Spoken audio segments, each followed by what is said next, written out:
youth and every person interested in politics, actually. Well, we should all be interested in politics, and that's where everyone comes together to talk politics and everything related to governance. That's where everyone puts their voice to ensure that policies that benefit the people are passed. My name is Deborah Yusuf, and today we will be talking politics. And with me, I have Debo Onifade. Mr. Debo Onifade is the convener of Liberating Nigeria.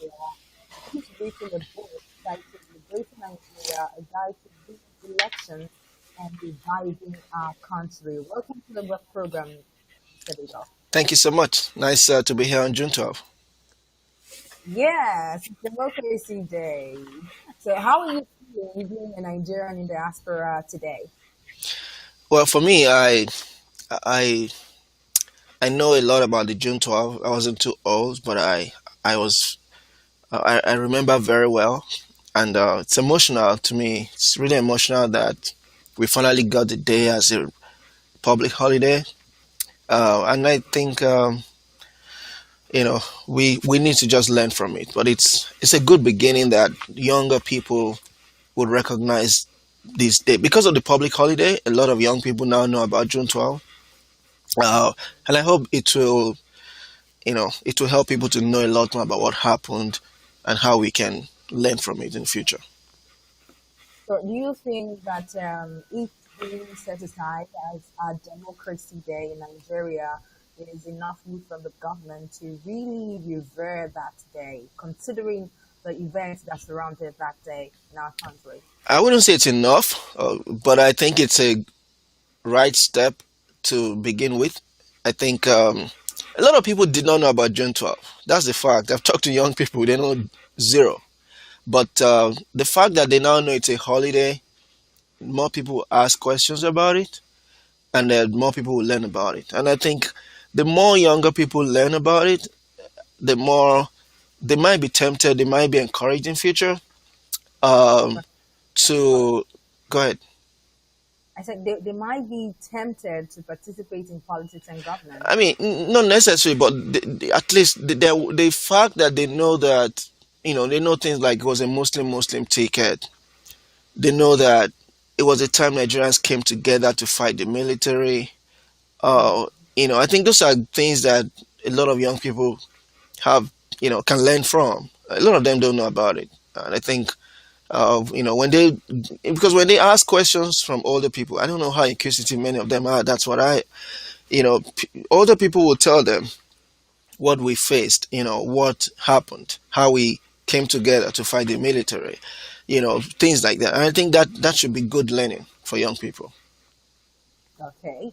So the president today, that's President Muhammad Buhari today, addressed the nation, and he really talked about a lot of things and how his administration has fared, uh, how he one of the things he achieved, which is making June 12th a democracy day. But one thing that got my attention that I want us to talk about is this statement that he made, and I'll be reading him. I'll be reading him directly. He says, this administration is focused on ensuring that Nigeria would always be governed by the rule of law, and I will do my utmost to uphold the Constitution and protect the lives and property of all Nigerians.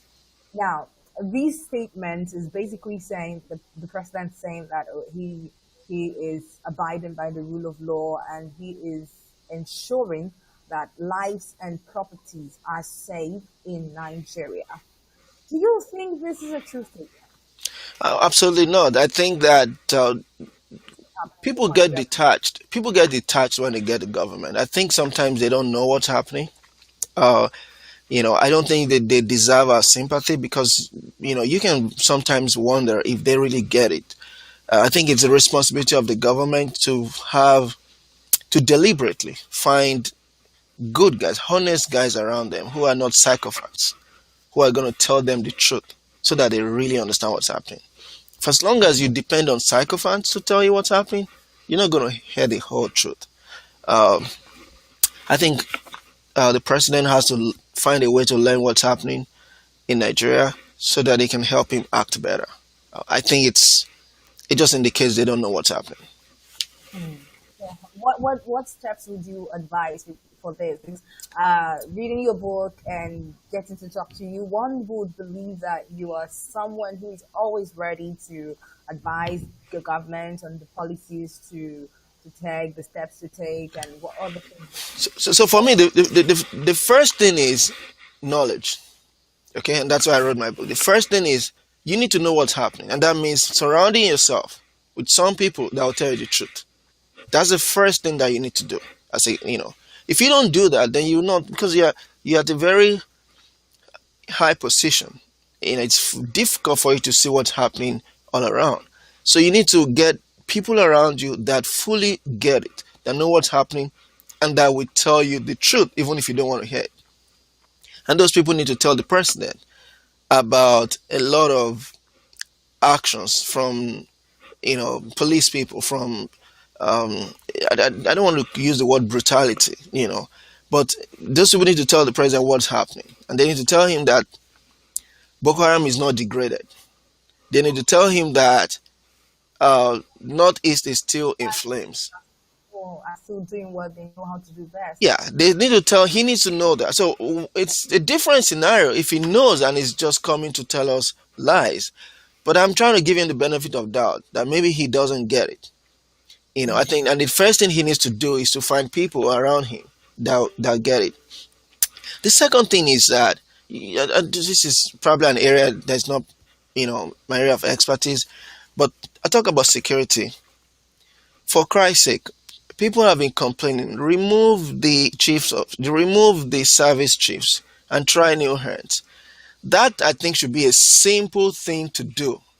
That should not be hard. It's just like the economy. If the economy is not going well, you can't keep the same economic advisor while the economy is not going well. You can't do that. You will have to change the person.